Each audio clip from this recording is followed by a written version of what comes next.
Hey, welcome back to Time Machine Historia, your portal to the forgotten thunder of history. As you settle in, tell us in the comments. What empire do you think was the greatest of all time? And from which country and time zone are you watching this? Let the echoes of your voice join this journey through the empires that bent the world to their will. Now, dim the lights and walk with us into the shadow of giants. Before flags waved in triumph, before maps carved borders into the bones of continents, there were empires. Empires. Not kingdoms, not cities, but civilizations that devoured time, commanded oceans, and spoke in laws, temples, and steel. This is not just a list. This is a pilgrimage through power. We begin where dust still speaks. The Akkadian Empire. More than 4,000 years ago, in the lands between the Tigris and Euphrates, a man named Sargon carved the first dream of empire. Not content with one city, he bound many under his rule, spoke in one tongue, marched with one will. He was not merely a king. He was king of the four quarters. The first emperor. The first ambition to stretch across peoples. And though time consumed the Akkadians, they lit a torch that would pass through centuries. Then came the sands. And with them, the Egyptian Empire. Born from the Nile's rhythm. Egypt did not conquer with brute force, but with permanence. Temples etched in stone. Obelisks piercing the sky. A civilization obsessed with death. And thus, immortal. Pharaohs spoke to gods. And built tombs to outlast the stars. Ramses. Thutmose. Akhenaten. Names that echo like thunder through the centuries. To rule Egypt was to be a living deity. And for 3,000 years, its silhouette loomed over history. But time, like sand, buries all things. The Persian Empire. An empire not of destruction, but of tolerance. Cyrus the Great, whose name meant sun-like, did not scorch the lands he conquered. He embraced them. From the Indus to the Aegean, he ruled over many peoples, many tongues, but bound them with one idea: that diversity could be strength. The royal road stretched like a silver thread, and along it moved armies, messages, merchants, and dreams. Persepolis stood not just as a capital, but as an idea made stone. Then the world turned westward. The Greek Empire. Led not by one hand, but one mind. Alexander. He stormed out of Macedon, a youth crowned in ambition. By 30, he ruled from Egypt to India, and wept for there were no more worlds to conquer. But he gave more than he took. He gave Hellenism, a blending of East and West, of reason and myth, that would seed philosophy, art, science. And though his empire shattered, his shadow lingered in every library, every statue, every question whispered beneath the stars. And then came wolves. From humble huts on 7 hills rose the might of Rome. Born in blood, built on law. Rome was not an empire, it was a storm-given structure. The Republic breathed with the voice of its people. Until Julius Caesar crossed the Rubicon. And the gods grew silent. Augustus turned Republic into empire. And Rome turned men into legends. From Hadrian's wall to the deserts of Africa, its roads cut through the world, like veins through a living god. The Pax Romana, 200 years of peace. But peace enforced by legion and iron. Rome did not fall in a day. It cracked. From within and without. Barbarians didn't break Rome. Pride did. Yet even in ruins, its spirit marched on. In law, in language. In every dream of empire since. From the steppes thundered a tempest. The Mongol Empire. Led by Genghis Khan. A man born in a tent. Who rose not through birthright, but blood. He united warring tribes with fire and fear. Then unleashed them upon the world. China. Persia. Europe. No wall stood, no city safe. But the Mongols were more than arrows. They spread trade, ideas, connected east and west along the Silk Road. And in the ashes they left, new worlds bloomed. Genghis Khan's legacy is complex. Genocide and globalization. Destruction and creation. In equal measure. The Islamic Caliphates. Empires of spirit and science. The Rashidun. The Umayyads. The Abbasids. More than just conquest. They were a bridge of knowledge. From Spain to India. Mosques echoed with prayer. And libraries with philosophy. Baghdad, once the center of the world, burned with more than lamps. It burned with thought. They preserved the Greeks. Challenged Aristotle. Birthed algebra, mapped the stars. An empire built not only on sword, but on the pen. The British Empire.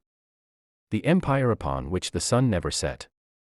From a rainy island grew a machine of trade and conquest.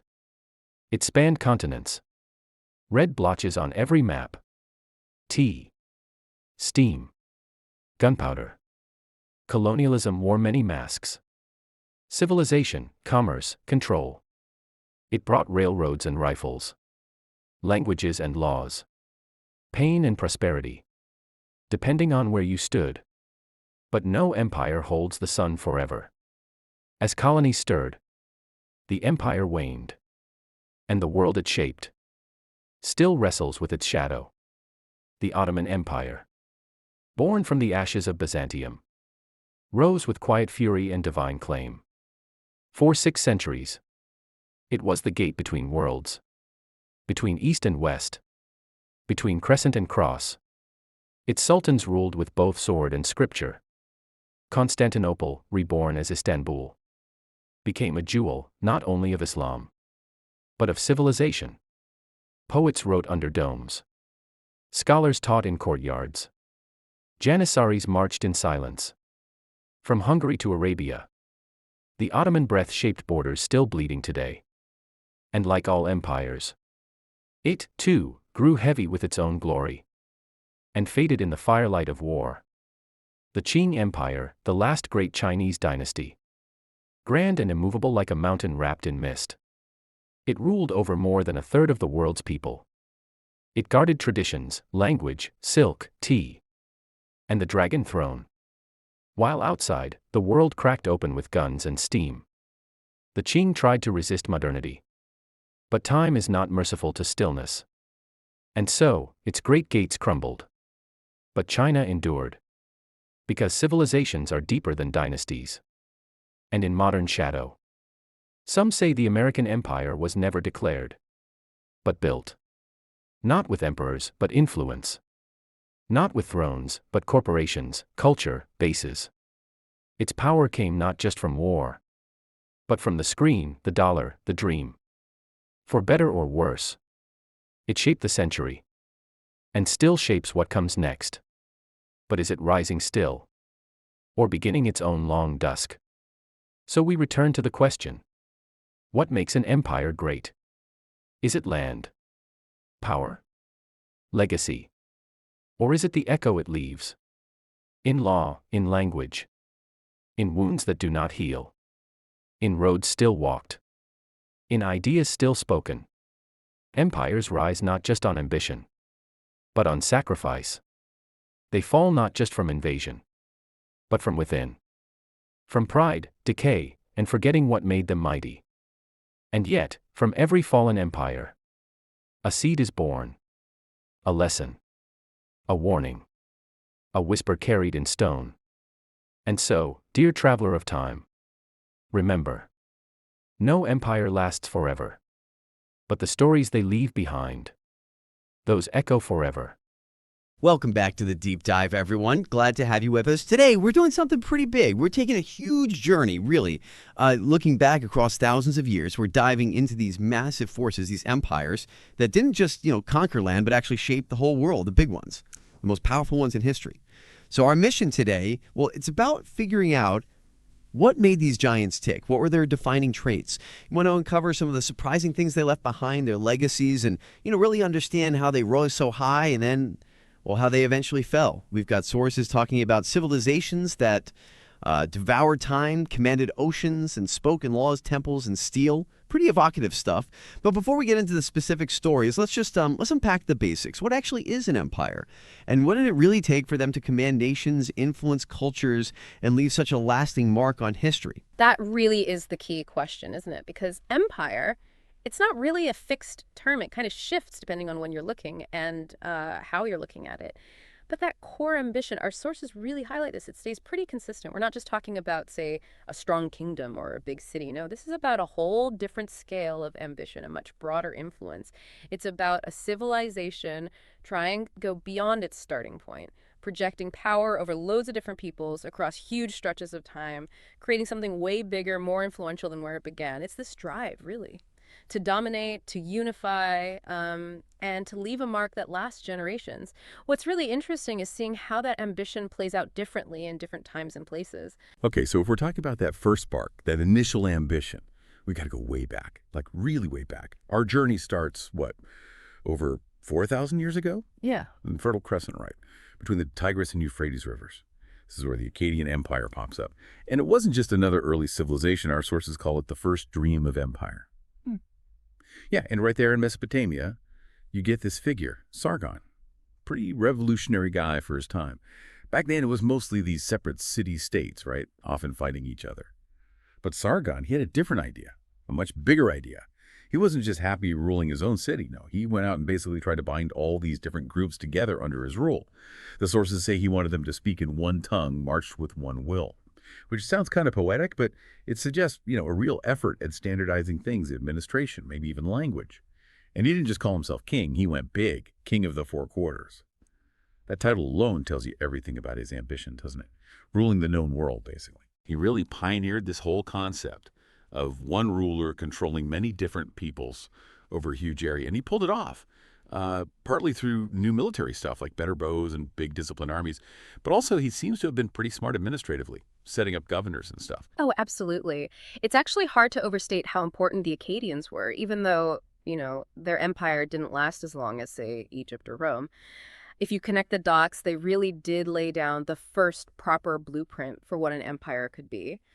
Sargon's whole project set this huge precedent. It showed everyone after him, the pharaohs, the Romans, everyone, that you could go beyond just ruling your own city. You could actually forge this kind of unity and command over massive, diverse areas. It's something nobody had really thought possible before.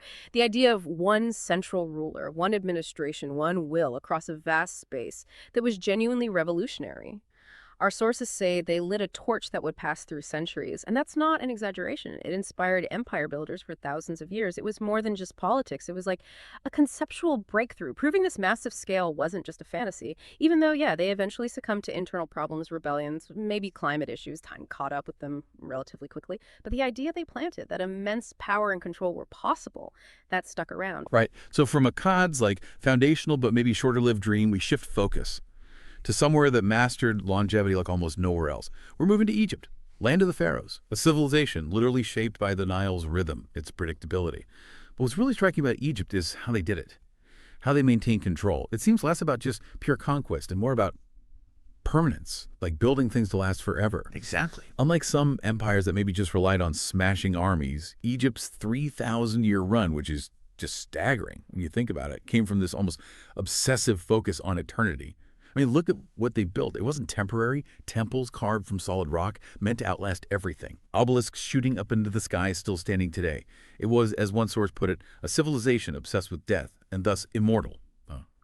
They poured unbelievable resources, manpower, engineering skill into tombs and monuments. The pyramids, Karnak, things they believed would literally guarantee immortality for their rulers and their civilization. And the names themselves. Ramses the Great, expanding the empire, signing the first peace treaty. Thutmose III, the military genius. Akhenaten, the religious radical. These names, like the source says, they echo like thunder. They really embody that enduring, almost timeless power. And that brings up a really interesting question about power, doesn't it? What does it mean when authority is so deeply tied up with divinity, with this almost architectural obsession with the afterlife? 3,000 years. It's almost impossible to grasp that timescale. And a huge part of that longevity has to be the idea of the pharaoh as a living deity. That belief that your ruler is literally a god on earth, that gives their commands a weight and authority that's just unparalleled. It's not just political power, it's divine mandate. Resistance isn't just treason, it's blasphemy. That fosters incredible social cohesion and obedience. Combine that with those massive building projects, powerful symbols of stability, plus their reliance on the predictable Nile for wealth, and a really centralized bureaucracy. It created this unique kind of stability. It let them endure far, far longer than most empires built just on conquest. They embedded their power right into the spiritual and physical landscape. Okay, so as Egypt's incredible permanence eventually started to maybe fray around the edges over millennia, the world's focus shifted eastward towards a new kind of empire, one with a really different philosophy of power, the Persian Empire. And we have to start with its founder, Cyrus the Great, a leader whose name apparently meant sun-like. Very fitting. Yeah, and what really set the Persians apart wasn't just how huge their empire was, stretching from Greece all the way to India. Basically, it was their whole approach. Yeah. Our sources stress this. It was an empire not of destruction, but of tolerance, which was pretty radical back then. Cyrus and the rulers after him, and they didn't usually just roll in, burn everything, and enslave everyone. That wasn't their main playbook. Instead, he often embraced the people he conquered. Famously, let the Jews go back to Jerusalem, right? That's in the Cyrus cylinder. He let different groups keep their own customs, their religions, their languages. He seemed to believe that diversity could be strength. Like a happy population, or at least a population allowed to keep its identity, is probably going to be more stable, more productive than one that's always suppressed and resentful. Smart, really.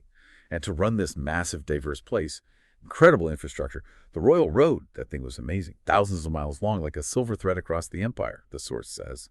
Moving armies, yes, but also messages super fast with their postal system, merchants, goods, and as the source puts it, dreams, meaning ideas, culture, float along it too.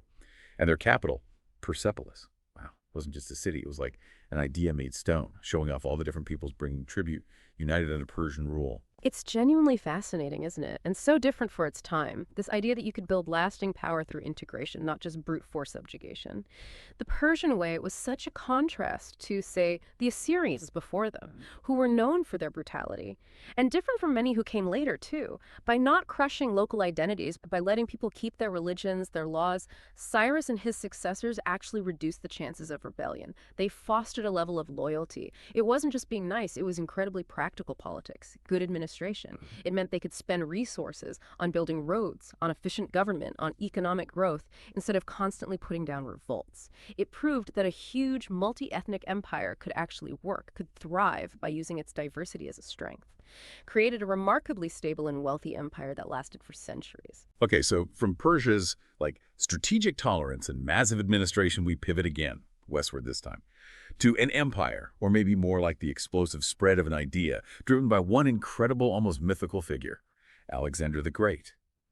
The Greek Empire, though maybe expansion is a better word for its territorial phase, led by this youth crowned in ambition who just burst out of Macedon, Alexander's campaigns.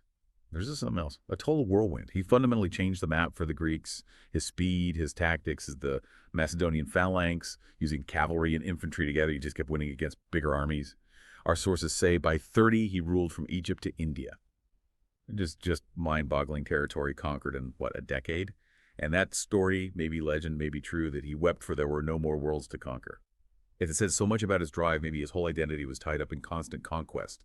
His empire was built on sheer military genius, pushing Greek influence further than ever. But it's very much his empire, not really a structured state like Persia or Rome that was built to outlast him. You're absolutely right. His political empire, this huge area he personally controlled, it basically disintegrated almost the minute he died, way too young.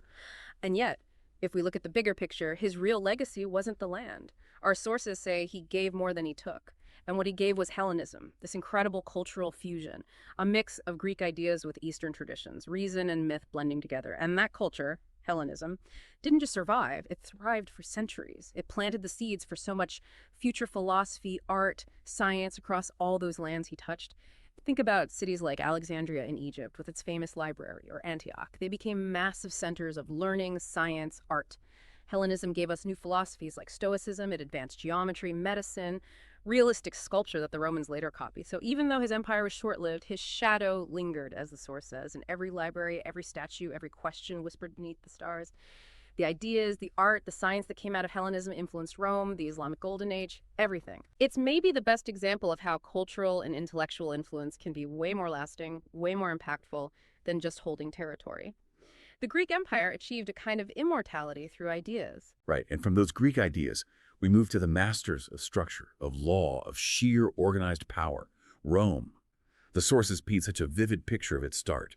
From humble huts on 7 hills rose the might of Rome, born in blood, built on law. That captures it, doesn't it? It wasn't just another power. It was like a storm given structure. Raw force, but channeled through incredible organization, law, engineering, things we still marvel at. And its journey from republic to empire is just epic drama. Started as a republic, theoretically power with the people, senate's elections, but centuries of conflict, ambition. Julius Caesar crossing the Rubicon, that point of no return, basically plunging Rome into civil war. And then Augustus, his heir, formally creating the empire, centralized power under one emperor. And their reach, just immense, from Hadrian's Wall, way up in Britain down to the deserts of Africa. And those roads, they cut through the world, connecting everything. Vital for troops, trade, control. And this vast area saw the Pax Romana, 2 centuries of relative peace. But, and this is key, the source reminds us it was peace enforced by legion and iron. It wasn't just goodwill. It's been backed by overwhelming military dominance and a pretty strict legal system.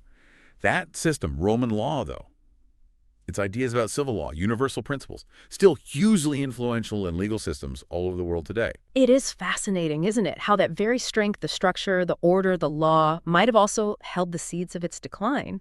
Our sources are really careful here. They say Rome did not fall in a day. It cracked from within and without. It's not just about barbarian invasions. That's too simple. In fact, the sources argue quite strongly that barbarians didn't break Rome, pride did, which suggests something deeper going on inside. Maybe it got too big to manage. Maybe corruption became rampant, economic problems, inflation, taxes. Maybe the army lost its edge or civic spirit faded. All those internal issues, that internal rot, that decay makes an empire vulnerable. Then the external pressures of the barbarians can succeed where they might have failed before. It really makes you wonder, doesn't it? Can an empire become too big, too secure, too complacent for its own good?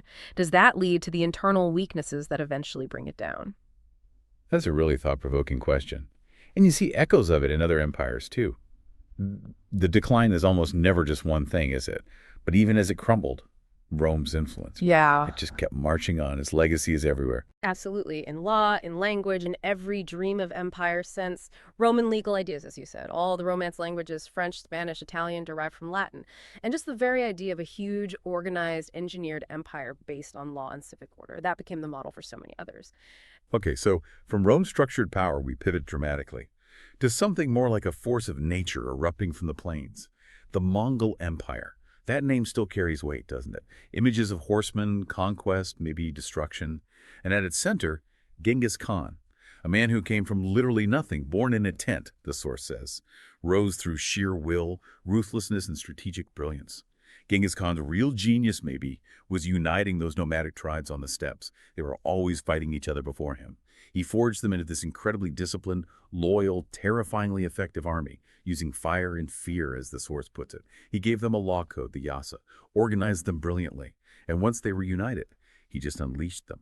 The speed and scale of their conquests were just unprecedented. China, Persia, Europe, no wall stood, no city safe. They created the biggest single land empire ever seen. Their tactics were way ahead of their time. Fast cavalry, fake retreats, psychological warfare, amazing siege techniques for taking cities, and logistics, moving huge armies across vast distances. But here's the twist, right? If we connect this to the bigger picture, the Mongols, for all the undeniable brutality and destruction, they were more than arrows. Yes, millions died, cities were leveled. But they also, maybe accidentally, created this huge zone of stability across Eurasia, the Pax Mongolica. And through that stability, they massively boosted trade ideas connected east and west along the Silk Road in a way that hadn't happened before. Goods, technologies, gunpowder, paper, printing from China flowed westward. Knowledge moved across continents. It directly influenced Europe and the Islamic world. So Genghis Khan's legacy. It's incredibly complex. It's genocide and globalization, as the source says. Destruction and creation in equal measure. It's a tough paradox. Recognizing immense suffering alongside somehow laying groundwork for new global connections. Our source notes that even in the ashes they left, new worlds bloomed. Their brutal efficiency had these profound unintended consequences for cross-cultural exchange. Right, so as the Mongol storm eventually calmed, other powers rose, driven by different forces: faith, science, trade. Which brings us to the Islamic Caliphates. Our source calls them empires of spirit and science, which is a great description. This wasn't just about conquest.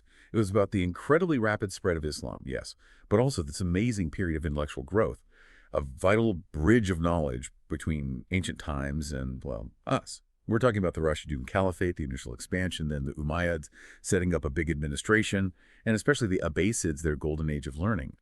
And these caliphates, they really were more than just rulers. They actively preserved and advanced knowledge when Europe was, in its quote-unquote dark ages. Their influence stretched from Spain to India. Across this huge area, you had mosques echoed with prayer and libraries with philosophy. Think about Baghdad under the Abbasids. It was genuinely the center of the world for a time, not just wealthy, but intellectually vibrant. It burned with more than lamps, it burned with thought. Academies, observatories, hospitals, scholars flocking there from everywhere. And what's so compelling here is seeing how a belief system, Islam in this case, could fuel not just expansion, but this incredible explosion of learning, building foundations for knowledge worldwide. The caliphates were crucial in preserving the Greeks. They translated Aristotle, Plato, Galen, Euclid, texts that might have been lost, but they didn't just copy, they innovated. They challenged Aristotle, embraced observation, developed early scientific methods like Ibn al-Haytham with optics. They literally birthed algebra, al-Khwarizmi, where we get algorithm. They mapped the stars with amazing accuracy, al-Battani, Nasir al-Din al-Tusi, vital for astronomy, navigation. So their power was twofold. An empire built not only on sword, but on the pen. This intellectual energy, driven by faith and curiosity, created a golden age that profoundly shaped human thought. A lot of it eventually filtered back into Europe via places like Spain, feeding right into the Renaissance. Okay, our journey continues to another massive, long-lasting empire, also rooted in faith, sitting right at that crucial junction between East and West, the Ottoman Empire. This empire rose dramatically from the ashes of Byzantium, capturing Constantinople in 1453, a moment that truly shook the world and ended the last remnant of the Roman imperial line. Rose with quiet fury and divine claim, and they lasted for 6 centuries, an incredible run, positioned perfectly as the gate between worlds, between East and West, between crescent and cross. This geography made them central players in global politics for hundreds of years, controlling trade routes, influencing Europe, Africa, Asia. The sultans held immense power, ruling with both sword and scripture. They had sophisticated systems like the Dashurm, taking boys from Christian families, converting them, training them as elite soldiers, the Janissaries. Yeah, the Janissaries were arguably the first modern standing army in Europe. Highly disciplined. Right, or into administrators, loyal only to the Sultan, and Constantinople, reborn as Istanbul. It became this incredible jewel, not only of Islam, but of civilization, a truly vibrant cosmopolitan city where East met West. Culture flourished, too. Poets wrote under domes. Scholars taught in courtyards. Janissaries marched in silence. A society balancing military might with art and learning. Think Ottoman architecture, calligraphy. And this brings up that really important point about imperial borders, doesn't it? How the lines drawn by empires can cause problems centuries later. The Ottoman influence, their breath-shaped borders still bleeding today, stretched massively from Hungary to Arabia, across North Africa, into the Caucasus. Ruling such diverse areas for so long left a complex legacy of boundaries, ethnic mixes, religious tensions, particularly in the Balkans and the Middle East, that are still sources of conflict today. And like all empires, even one as enduring as the Ottoman, it eventually grew heavy with its own glory and faded in the firelight of war. Internal problems, corruption, succession fights, falling behind technologically compared to Europe, combined with external pressures like nationalism among subject peoples and costly wars, led to its decline and eventual collapse after World War I. It just shows, again, that even seemingly permanent empires face the tides of history, leaving behind this complicated web of influence and unresolved issues that still shape our world. Okay, so we're leaping forward now into the age of global trade, sea power, industry. The British Empire, the famous empire upon which the sun never set, came from this relatively small, rainy island, as the source puts it, and grew into this unprecedented global machine of trade and conquest, driven by commerce, later by industry. You just look at old maps, late 19th, early 20th century, those red blotches on every map, covering huge parts of every continent, Canada, Australia, India, huge chunks of Africa, and the tools they used, effective, often ruthless. Tea, driving trade, sometimes violently like the Opium Wars. Steam, powering their factories, ships, railways, giving them dominance, and gunpowder, the military tech edge. But the source is good here, acknowledging the complexity. Colonialism wore many masks: civilization, commerce, control. It wasn't just one thing. It brought huge changes, yes, but often at immense cost. It brought railroads and rifles, languages and laws, infrastructure, administration, but also pain and prosperity depending on where you stood. That duality is key. Prosperity, often for the colonizers, maybe a small local elite, but built on extracting resources, exploiting labor, crushing local economies and cultures. Think of the famines in Ireland or Bengal, the violence. And what's really striking about the British Empire, because of its sheer size and how relatively recent it was, is that its impact isn't just history. It's baked into today's world. Empires don't last forever, and as nationalist movements grew, the empire waned.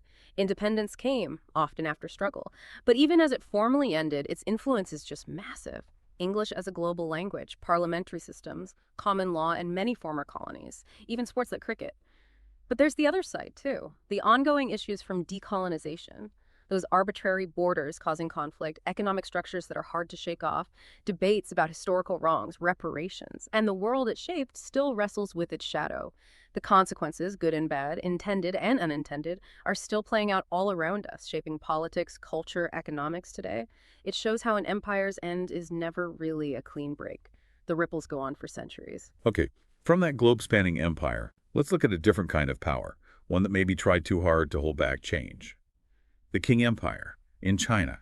Our source calls it the last great Chinese dynasty.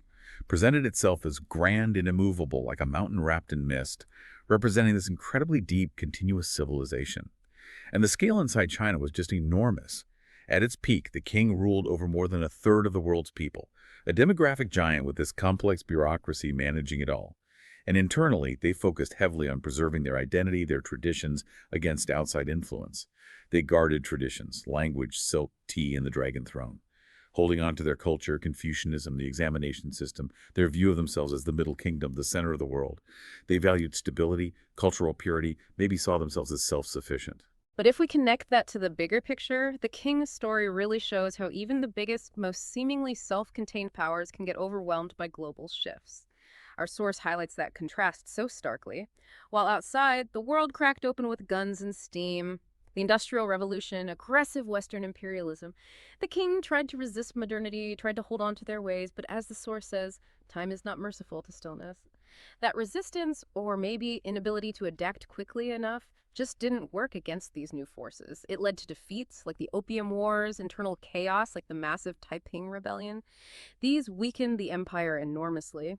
Eventually, its great gates crumbled in 1912, and this is crucial, the source adds, but China endured because civilizations are deeper than dynasties. The imperial structure collapsed, but the underlying culture, history, identity of the Chinese people, that persisted. It shows that the core of a civilization can outlast any particular ruling system, continuing to shape the nation that follows. Which brings us right up to our own time, really, where empire might mean something different, more subtle maybe. The American Empire. Our source makes this interesting point. It was never declared, but built, which immediately sets it apart from, planting flags and ruling colonies directly. So its power isn't about emperors or thrones in the old sense. It works through other means. Not with emperors, but influence. Not with thrones, but corporations, culture, bases. It points to a global reach based on economic power, tech leadership, cultural soft power movies, music, brands, alongside a worldwide network of military bases. His power came not just from war, but from the screen, the dollar, the dream. Hollywood's global impact, the U.S. dollar underpinning the world economy. The American dream is this powerful, attractive idea, and the source acknowledges, for better or worse, it shaped the century and still shapes what comes next.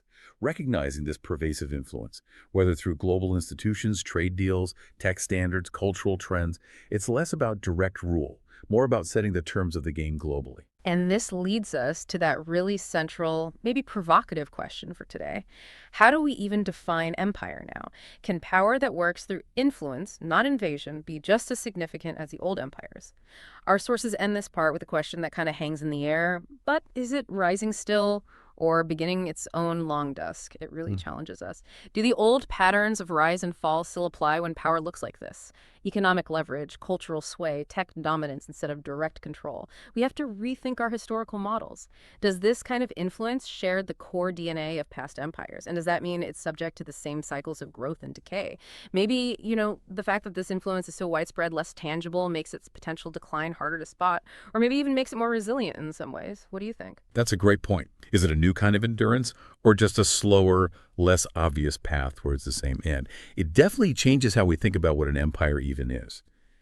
Okay, so after covering all that ground, millennia of power, Sargon to now, well, let's circle back to where we started, that big question. What really makes an empire great?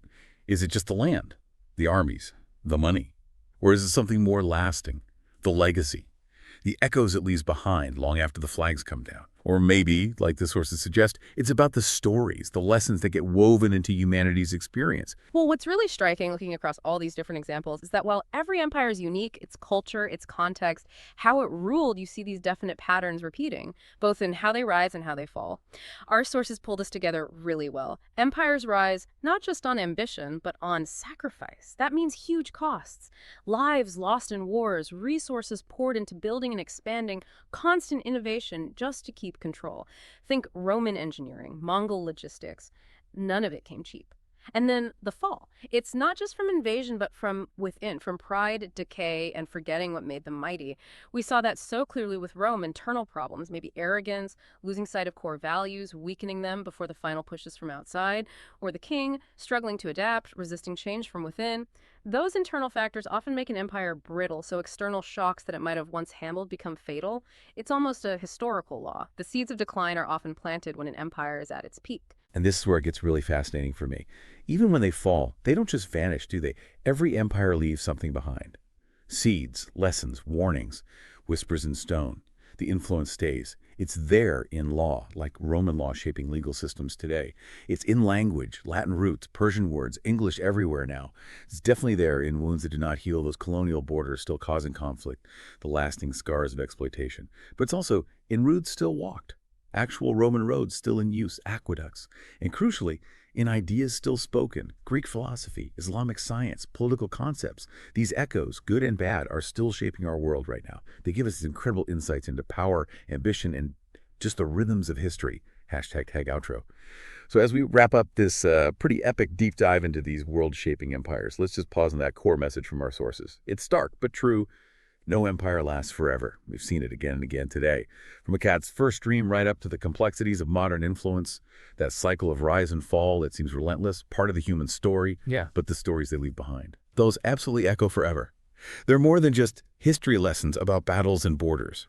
They're about us, about human potential for incredible creation, but also terrible destruction, for tolerance, for tyranny, innovation, stagnation, all of it.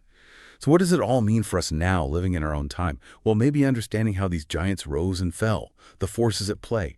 Maybe it helps us see the whispers of power around us today more clearly. Helps us understand influence, endurance, maybe even recognize the signs of what truly lasts beyond any single government or system. We really hope this deep dive has given you plenty to think about. Thanks for joining us.